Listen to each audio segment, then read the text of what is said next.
Bom dia, bem-vindos novamente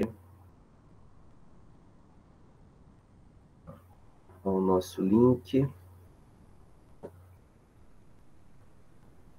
Hoje eu vou terminar o conteúdo sobre os mitos e na semana que vem a gente fala sobre a origem da filosofia na Grécia e depois eu falo sobre também a filosofia em outros povos antigos. Então, semana passada não, na última aula, né? Foi semana retrasada, já que semana passada foi feriado. Na última aula, a gente viu o que não é mito. E eu mostrei várias compreensões que o conhecimento popular e o senso comum têm a respeito da palavra mito, né? Do que significa a palavra mito. Nós vimos a ideia de que mito é sinônimo de mentira, mito como sendo um herói, mito permeando as ideias, algumas expressões populares que nós utilizamos no dia a dia. E aí eu tentei mostrar que na filosofia a gente não entende mito dessas maneiras. Na verdade, essas compreensões todas acerca do mito que as pessoas comuns têm, o conhecimento popular tem, são ideias equivocadas. E no final da aula, eu então procurei mostrar o que é o mito na filosofia. E a gente entende essas histórias como sendo um tipo de conhecimento. Então, essas histórias mitológicas, que falam de Zeus, falam de Thor, Gênesis na Bíblia, essas histórias todas, elas são compreendidas como uma maneira de explicar o mundo. A gente não discute se elas aconteceram ou não, se elas são verdadeiras ou não, mas procura compreender o que elas querem ensinar a respeito do mundo, a respeito da nossa existência e a respeito de várias coisas que acontecem no mundo e na nossa vida. Então, essas histórias mitológicas, elas tinham como objetivo explicar o mundo e dar um sentido para a vida. Agora, não é qualquer história que é uma história mitológica. E aí que entra a questão do que faz um mito ser um tipo de conhecimento. O mito, ele procura explicar o mundo e tudo que nele existe contando a origem das coisas. Então, uma história mitológica, ela sempre se passa no momento das origens. Vejam bem, não é um passado. É mais do que o passado. É na origem de tudo. Os mitos, eles não têm data de acontecimento. Ninguém sabe quando eles aconteceram. Porque eles aconteceram, essas histórias que se passam, né? Essas histórias mitológicas, se elas aconteceram na origem do mundo. Então, o mito, ele procura explicar o presente, procura explicar o hoje, falando de quando as coisas surgiram. Então, o que determina o mundo ser do jeito que é o momento da criação de todas as coisas, é o momento da origem das coisas. Então, toda vez que você recorre à origem para tentar explicar o presente, você está usando um método mitológico de explicar as coisas. Então, o mito ele é uma narrativa que narra as origens. Isso é mito. Por isso, não é qualquer história que é uma história mitológica. A história mitológica, ela sempre fala da origem das coisas. Certo? E aí também eu tentei falar um pouquinho de como o mito não é um tipo de conhecimento que nós não usamos mais. Não é só uma maneira que os povos antigos tinham de explicar as coisas, mas nós ainda hoje utilizamos o mito, uma mentalidade mitológica para explicar o mundo.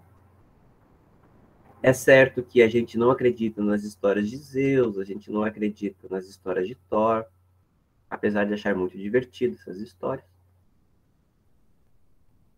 Nem os gregos acreditam mais nessas histórias, nem os povos nórdicos acreditam mais nessas histórias. Mas ainda nós temos mitos que nós tomamos como sendo verdadeiros e a gente orienta a nossa vida por essas histórias. Na Índia, por exemplo, tem muita força as histórias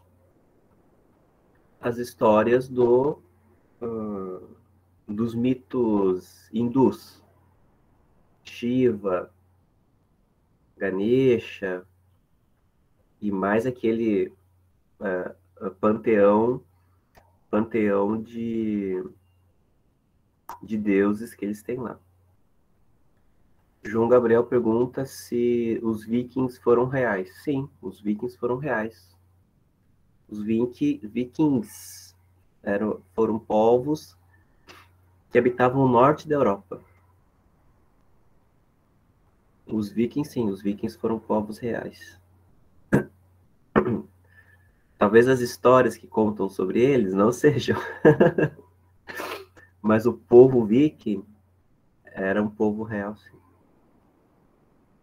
Se não me engano, foram eles até um dos povos responsáveis em derrotar o Império Romano. Se eu não me engano, os vikings participaram da derrocada do Império Romano.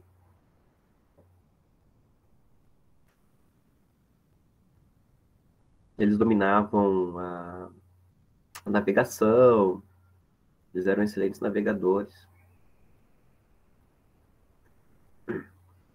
Bom, então nós temos na Índia, né, essa presença muito forte da mitologia. Eu até semana passada, eu estava jogando um jogo no Xbox, o nome é Raj, vou colocar aqui para vocês. Raj. Não sei quantos conhecem. Raj é um jogo que fala da mitologia hinduísta. Então, à medida que você vai jogando, vai sendo contada a história dos deuses hindus. Muito, muito interessante. Muito legal o jogo, muito bonito. E é diferente, né? Porque é um jogo que você passa na Índia antiga. Então é de uma estética bastante diferente da nossa. E aí tem toda a história, assim, dos mitos indianos. Muito legal. Não sei se tem para outras plataformas. Se eu sou gamer? Eu sou. Eu adoro videogame.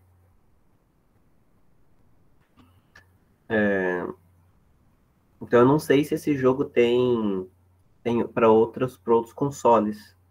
Mas quem tiver aí o Xbox One, pelo menos, né? Eu acho que ele não tem para 360. Quem tiver aí o Xbox One, eu recomendo muitíssimo jogar. E aproveitem, porque ele tá no Game Pass. Vende na Epic Games, o Cauã diz aqui, que vende na Epic Games. João Gabriel disse que tem 98% de aprovação. É um jogo lindíssimo, muito, muito bom. Um jogo muito legal. Muito legal. É um jogo rapidinho, um jogo curtinho. Bem curtinho. Você acaba assim, se você se dedicar, você acaba ele assim em 3 dias. Porque o foco do jogo é contar história. Tá, claro, tem lá os desafios, né? As batalhinhas, né? Mas o foco do jogo é a história, assim. Né?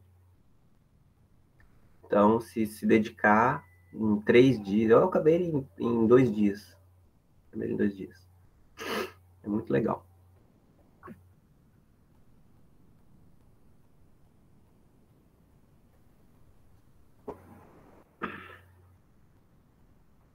É 2 dias, Gustavo. Eu, quando começo a jogar, eu não sossego enquanto eu não acabo o jogo. O único jogo que eu levei anos para terminar foi Dark Souls. Também pudera, né? Tô perguntando aqui se eu já joguei Go, GOW. Que... Ah, não, nunca joguei. Não, porque eu nunca tive PlayStation. Eu conheço, claro, conheço God of War, né? Mas eu nunca joguei porque eu nunca tive PlayStation. Eu sempre fui Nintendo e Xbox.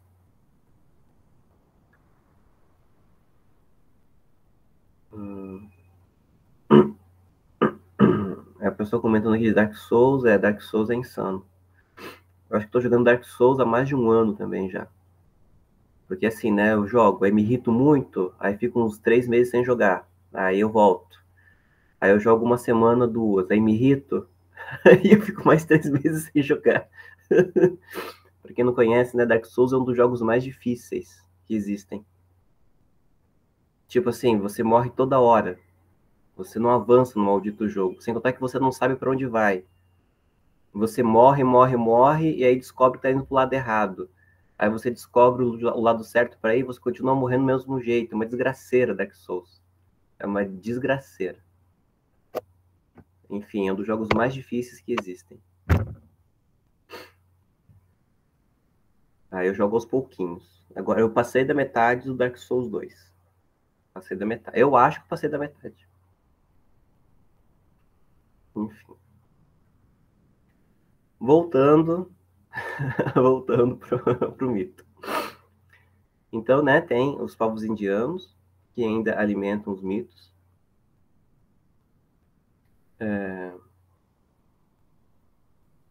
Se tem uma coisa que me dá ódio. Tem duas coisas que me dão ódios na vida.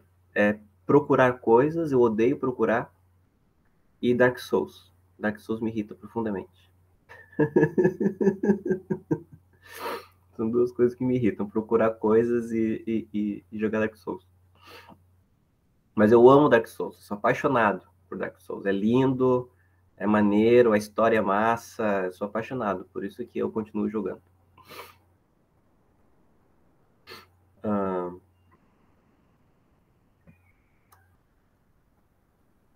quem conhece, né, quem frequenta religiões de matriz africana, a Umbanda, o Candomblé, também convive muito com mitologias, porque cada entidade dessas religiões também tem as suas histórias. A Iemanjá tem a história dela, a, o Oxalá, a Nanã, Yansan, todas essas entidades, elas também têm as suas próprias histórias. E aí, quem é filho de uma dessas entidades, então, geralmente conhece, né, a história dela. Tem uma história que eu acho muito, muito interessante, assim, que é a história do Xangô. Xangô seria a entidade que representa a justiça, né, na Umbanda e no Candomblé. e o Xangô, ele conta a história dele, né? Mais ou menos assim, né? Tá bem por cima. O Xangô, ele era um rei considerado muito justo, e a cidade dele era muito próspera. O lugar onde ele reinava era um lugar muito próspero. Isto é, não tinham pobres. Um dia o Oxalá, ele se disfarçou de mendigo e quis entrar na cidade aonde o Xangô era o rei. E aí o Xangô não deixou. O Xangô mandou prender o mendigo. E aí o Oxalá, ele então desmascarou o Xangô, né? Não é que ele fosse um rei que fazia a cidade ser próspera. Na verdade, ele não afastava os pobres, né? Ele excluía os pobres. E aí, depois que o mendigo foi preso, a cidade começou a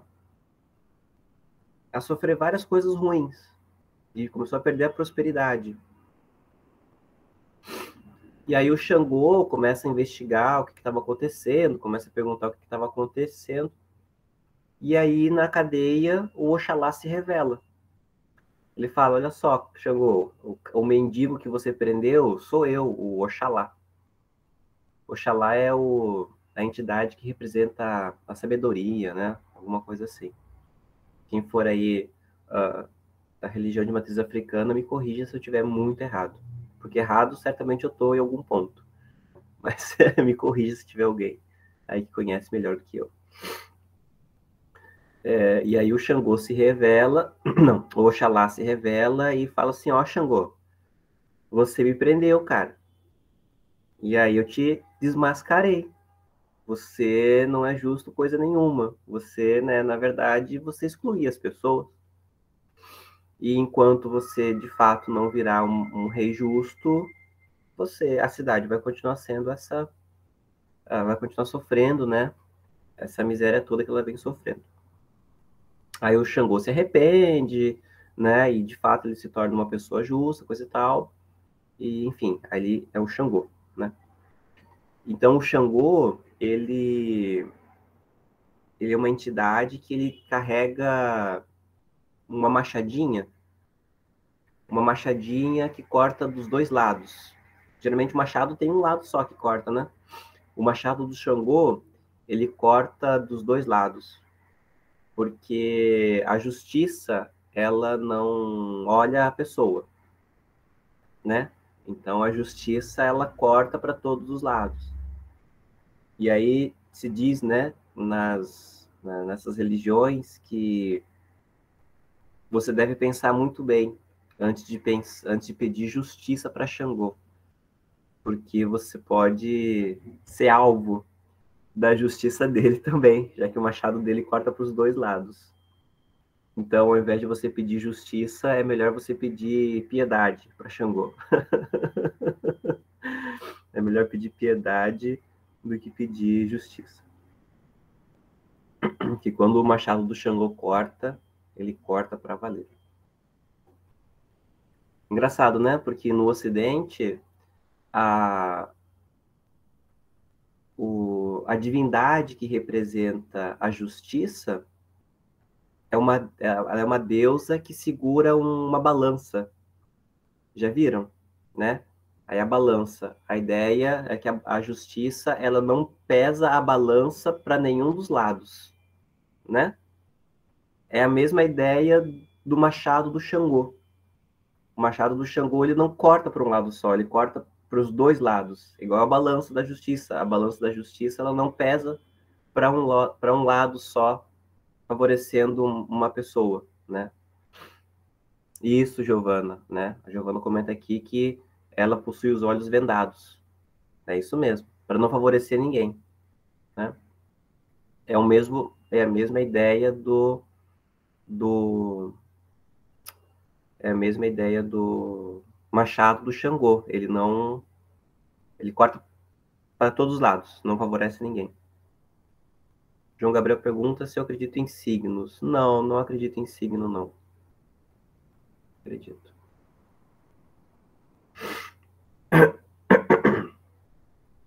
Não do jeito que as pessoas falam, mas talvez, assim, se eu encontrar uma outra abordagem a respeito dos signos, talvez eu acredite, mas do jeito que as pessoas falam e trabalham com a ideia dos signos, eu não acredito, não. O João Gabriel pergunta por que o símbolo de Libras é uma balança. Não sei. De signo eu não entendo nada. Não entendo absolutamente nada de signo. Bom, o meu signo, o meu é peixes. Peixes com ascendente em touro e peixe com ascendente em touro, com Áries em Vênus, Vênus em Áries, e o resto é tudo peixe. Tudo em peixe. Lua em peixe, sol em peixe, tudo em peixe. A minha religião, o meu signo chinês é porco da água, e, e nas religiões, na Umbanda, né, no Candomblé, o meu pai é Xangô, minha mãe é Iemanjá, o meu ancestral é Oxalufã, e os meus padrinhos é Oxalufã e Yansan. Mas eu pratico budismo.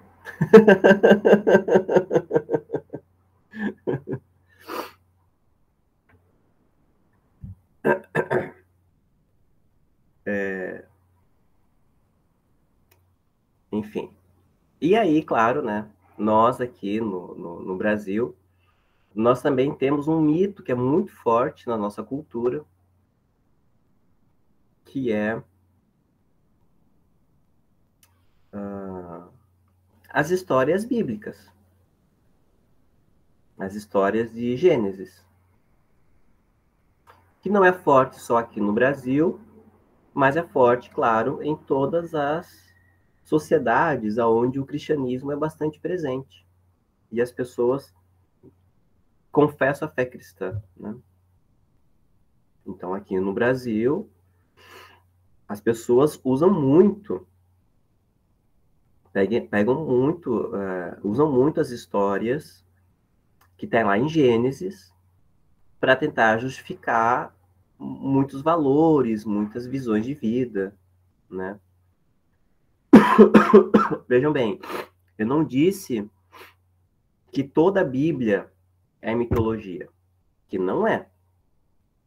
A Bíblia é um conjunto de livros escrito ao longo de 1.200 anos, e dentro da Bíblia existem vários estilos de literatura e existem vários tipos de saberes lá dentro, né?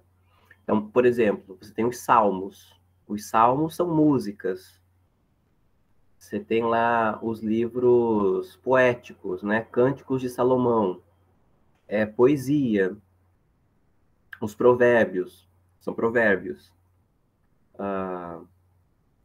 Você tem lá Ruth, Ruth? Nem sei. Ruth, Esther, né? Juízes, são livros históricos. Profetas, são livros históricos. No Novo Testamento, tem lá os evangelhos, são biografias, que é a biografia de Jesus, né? As cartas de Paulo, são cartas.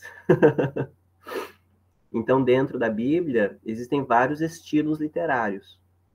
Quando eu falo de mito, eu estou falando de Gênesis. Só aquelas histórias de Gênesis, certo? Por quê? Porque o livro de Gênesis, ele fala justamente das origens do mundo das origens das instituições humanas, casamento, trabalho, família, e fala da origem do povo judeu, certo? Tanto que a palavra Gênesis significa início, começo. Então, o que o livro do Gênesis conta? O começo de tudo. Então, aquelas histórias que estão presentes no livro de Gênesis, a gente chama, então, de histórias mitológicas. Meu Deus, Rafael, você não tem medo de ir para o inferno ao dizer que Gênesis é mentira? Se você está pensando isso, você não prestou atenção na aula. Porque eu disse que, na filosofia, mitologia é um tipo de conhecimento que procura narrar, que procura explicar o presente contando as origens. Se aconteceu ou não aconteceu, se é verdade ou se é mentira. Não sei, não tem como saber. Só depois de morrer, chegar no céu e aí encontrar Adão e Eva e perguntar se foi daquele jeito mesmo, né? Mas antes disso não dá para saber.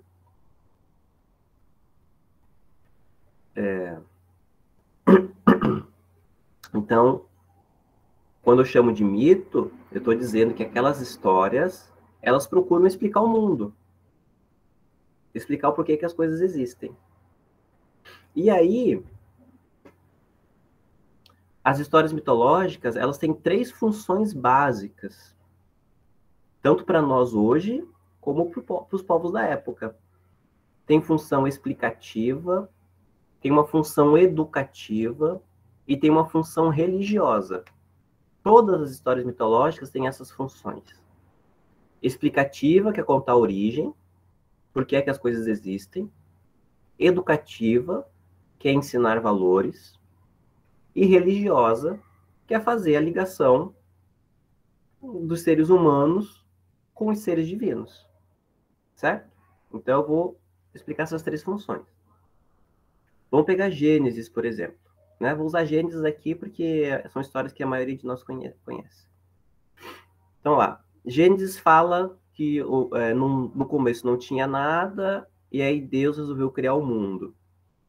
Criou o mundo em 6 dias. E no 7º ele descansou. Se você perguntar para quem é cristão o porquê é que a semana tem 7 dias, é bem provável que a pessoa vai usar essa história para justificar a semana com 7 dias. Ela vai dizer que a semana tem 7 dias, porque Deus criou o mundo em 6 dias e descansou no 7º. Se você perguntar para as pessoas por que trabalha 6 e descansa 1, eles vão dizer que é porque Deus criou o mundo em 6 dias e descansou no 7º. O Isaac diz aqui que é cristão, mas não acha isso. É que você é um cristão da nova geração, Isaac. Você é um cristão da geração X. Geração Z, geração Y, nem sei em que geração tá já. Enfim. Por exemplo, né, não tem as pessoas adventistas. E os próprios judeus, né? Quem é adventista não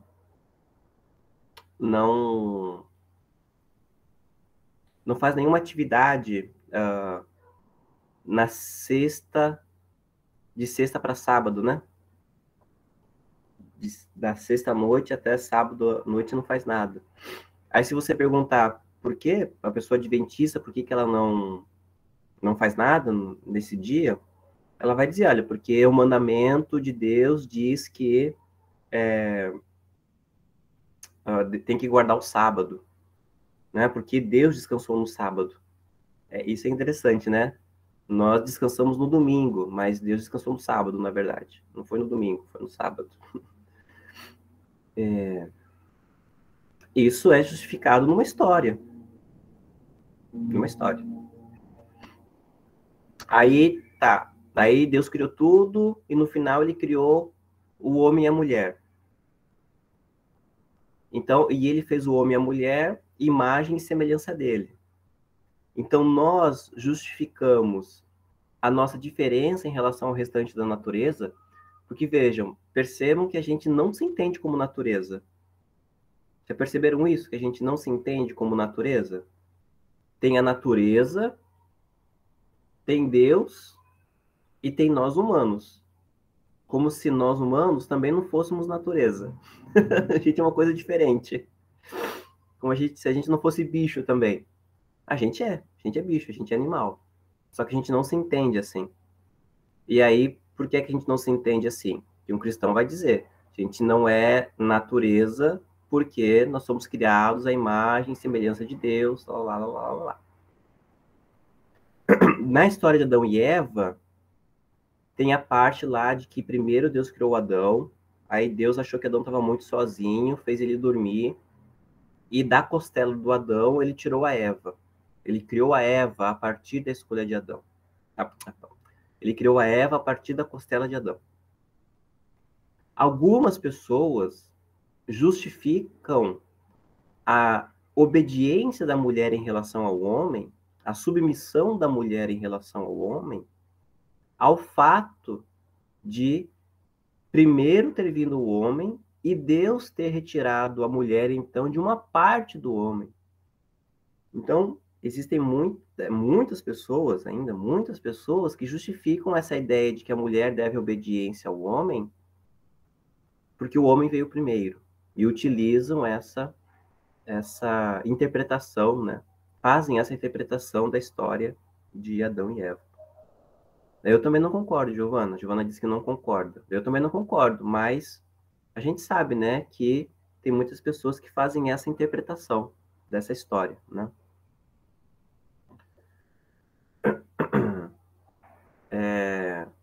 Aí, Adão e Eva moravam no Jardim do Éden, que era tudo muito bom, não tinha nenhum problema. E Adão e Eva resolveram, então, comer do fruto proibido. Que Deus tinha dito que não podia comer do fruto da árvore lá, né? E Adão e Eva foram lá e comeram dessa árvore. E aí, por conta dessa desobediência, Adão e Eva foram expulsos do paraíso. E é quando o mal começa a acontecer na vida humana. Então, todo o mal que acontece na nossa vida, todas as coisas ruins que acontecem na nossa vida, elas são consequências do erro de Adão e Eva lá no Jardim do Éden. Se Adão e Eva não tivessem desobedecido a Deus, nós estaríamos show de bola, felizes da vida, sem nenhum problema. Mas Adão e Eva fizeram coisa errada e por causa deles nós herdamos o castigo. O meu filho Joaquim, ele fica indignado com essa história. Ele fica indignado, ele acha um absurdo. É um absurdo Deus ter castigado todo mundo se foi só Adão e Eva que desobedeceram a Deus. Ele fica indignadíssimo. Com 7 anos ele já fica full pistola contra Deus. Que é um absurdo. Absurdo, acho um absurdo. Ele fala assim, é igual você, pai. Você, pai, faz uma coisa errada. Aí a polícia prende você e prende eu junto. Isso não faz nenhum sentido.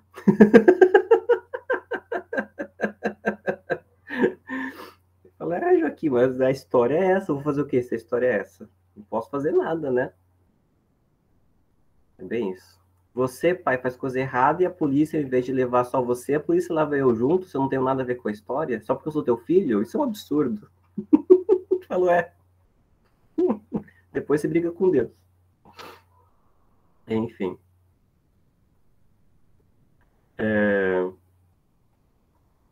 Concordo com o Joaquim aqui, né? A galera concordando com o Joaquim.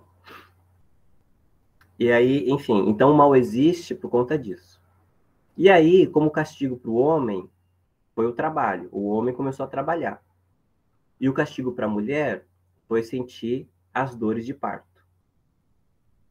Então, por que a gente trabalha hoje? Porque foi castigo de Deus. Tanto que a palavra trabalho, em latim, significa castigo, tá?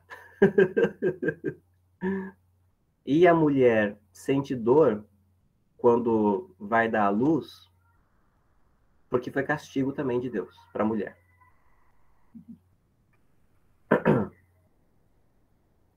E assim por diante, né? Então, vejam como essa história, ela explica várias coisas, né? Dão sentido para várias coisas que acontecem na nossa vida. Ou, outra justificativa, né, que tem em Gênesis. Por que é que no Ocidente os nossos casamentos são monogâmicos? É um homem e uma mulher. As pessoas vão dizer, porque Deus não criou uma Eva e 3 Adãos, e nenhum Adão e várias Evas. Deus criou um homem e uma mulher e disse que esse um homem e uma mulher seriam uma só carne. Então, é justificativa do casamento monogâmico. Tá? Se você perguntar para as pessoas, por que é errado? Por que não pode casamento poligâmico? As pessoas não sabem dizer o porquê que não pode. Não tem, assim, o que tem de errado em casamento poligâmico? Qual é o erro? Eles vão dizer, o erro é você não obedecer ao que foi feito no começo. Que é a mesma coisa para a relação homossexual. Boa parte das pessoas que são contra o relacionamento homossexual justificam dizendo que é errado porque no começo não foram criados 2 homens nem 2 mulheres, foram criados um homem e uma mulher. Então, o que está de errado na relação homossexual é não cumprir com o que foi criado lá no começo. É assim que o mito funciona. Então, justifica o que é feito no presente falando de como as coisas aconteceram no início, certo? Então, não pode casamento poligâmico, porque lá na origem foi instituído o casamento, a união de um homem e uma mulher. Não pode relação homossexual, porque lá no começo foi instituído a relação de um homem com uma mulher. Certo? O mal existe hoje porque lá no começo Adão e Eva fizeram tal coisa. A semana tem 7 dias porque lá no começo Deus criou o mundo em 7 dias. É assim que a mitologia funciona. Tá? Explica o presente falando da origem.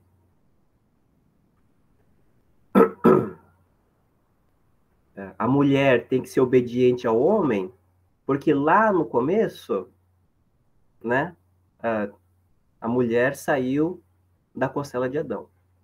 Então, é justificado as coisas boas e as coisas ruins. Né?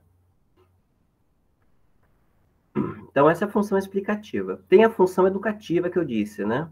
Então, a educação é ensinar valores, ensinar o que é certo e o que é errado, o que é justo e o que é injusto. É aí que eu vou contar uma história grega. Não sei se vocês conhecem a história de Narciso. Narciso era um cara muito gato. Muito gato. Lindo demais. Todo mundo queria pegar ele. Só que ele não dava moral para ninguém. Narciso não dava moral para ninguém. E aí, um dia uma deusa ficou... quis, né? Quis ficar com ele. E ele não deu moral para ela. E aí ela amaldiçoou o Narciso e falou assim, então você vai se apaixonar pela primeira pessoa que você vê na frente. Aí o Narciso, ele sentiu sede e foi beber água num rio ou numa lagoa. Aí quando ele se se abaixa para beber água, ele vê o reflexo dele na água. E imediatamente ele se apaixona por ele mesmo. Aí tem dois finais a história, né? Um final diz que ele quis se pegar, quis se beijar, caiu na água e morreu afogado. Outro final diz que ele se sentou à beira do rio e ficou esperando a pessoa que ele viu sair de dentro da água, e ele acabou morrendo de fome e sede. E no lugar onde ele morreu, nasceu uma flor que tem o nome de Narciso. Enfim, moral da história. Não ame demais a si mesmo, né? Tanto que a palavra narcisista é a pessoa que é muito vaidosa. Vocês já ouviram essa expressão? Fulano é muito narcisista. É a pessoa muito vaidosa, né? Vem dessa história do Narciso. Que é igual a história do. É igual a história igual a história do Édipo Rei. Não sei se vocês conhecem. Vou contar rapidinho. Um rei ouviu do oráculo que, que o filho iria matá-lo. Então o rei seria morto pelo filho. Tentando evitar isso, o rei tentou se livrar do filho. Colocou o filho numa cesta e colocou no rio e deixou para o filho morrer, né? Colocou o filho no rio e esperando que o filho morresse. Só que acabou que o filho sobreviveu. Foi encontrado por algumas pessoas e foi criado por algumas pessoas. Essa pessoa é o Édipo. O Édipo cresceu, ficou fortão, bonitão e virou um herói grego. Saiu pela Grécia, fazendo várias aventuras, matando vários monstros. E numa dessas viagens, o Édipo chega numa cidade chamada de Tebas. E lá nessa cidade, ele se apaixona por uma mulher. E a mulher se apaixona por ele. Só que a mulher era casada. Tchan! Aí dá umas treta lá, ele acaba descobrindo que a mulher era casada e pior, a mulher era casada com o rei. Ela era rainha. Aí o rei descobre e chama o Édipo para uma batalha. Que negócio é esse, pegando minha mulher? E aí os dois brigam e acaba que o Édipo mata o rei. Bom, se ele matou o rei, ele vira o rei. E aí, Tebas, que era uma cidade muito próspera, quando o Édipo vira rei, a cidade começa a cair em desgraça. Só desgraça, só coisa ruim. E aí o Édipo vai consultar o oráculo para saber o que estava acontecendo, né? Aí o oráculo fala: Então, Édipo, sabe o cara que você matou, o rei? Sim, sei. Então, ele era o teu pai. Sabe a mulher que tu casou? É a tua mãe.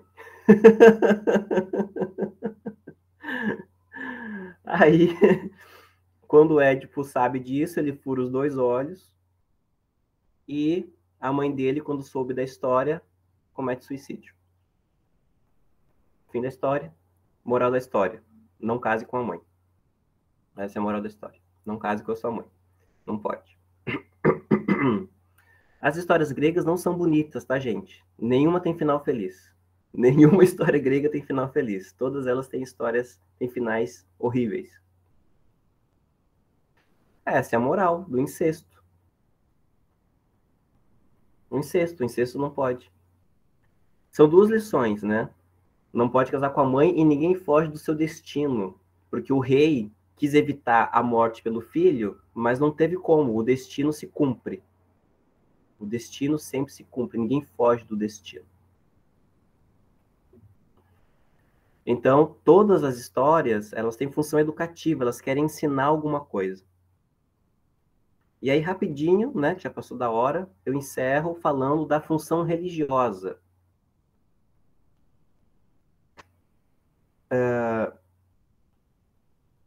Por que as pessoas acreditam nos mitos? Porque os mitos, eles têm autoridade sagrada. Por exemplo, por que as pessoas acreditam nas histórias de Gênesis? Porque estão na Bíblia. E a Bíblia é a palavra de Deus. Para quem é cristão, obviamente, né? Sendo a Bíblia a palavra de Deus, obviamente tudo que está na Bíblia é verdade. Correto? Então as histórias de Gênesis são verdadeiras. É por isso que as pessoas acreditam nessas histórias. Do mesmo modo, as pessoas de religião matriz africana. Quem conta essas histórias é o sacerdote. Como o sacerdote tem relação com as entidades, então as histórias são verdadeiras. Do mesmo modo, era assim para os gregos. Quem contava as histórias na Grécia Antiga? Eram os poetas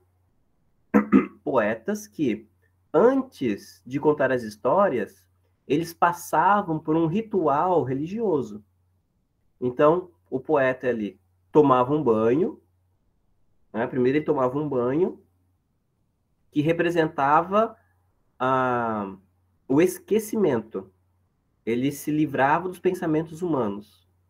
E depois ele tomava um outro banho que significava que o Espírito Divino se apossava dele.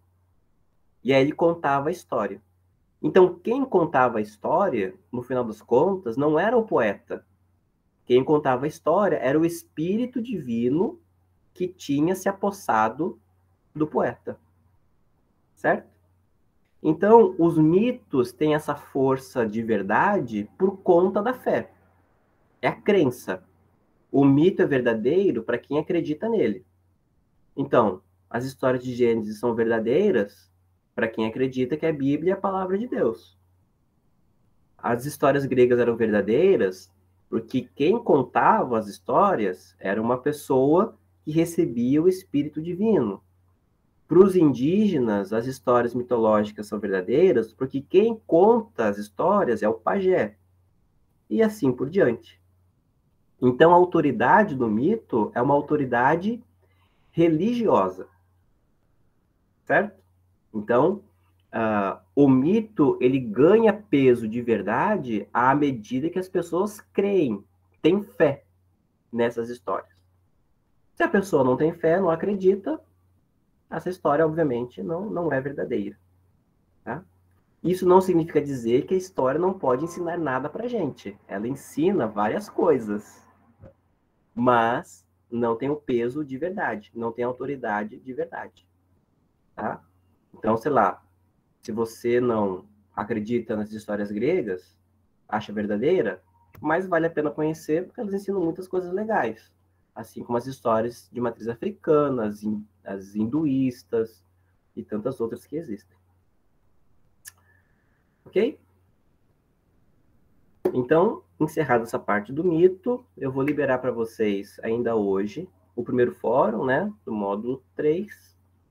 E semana que vem a gente se encontra, então, neste mesmo link, para falar sobre a origem da filosofia. Tá bom?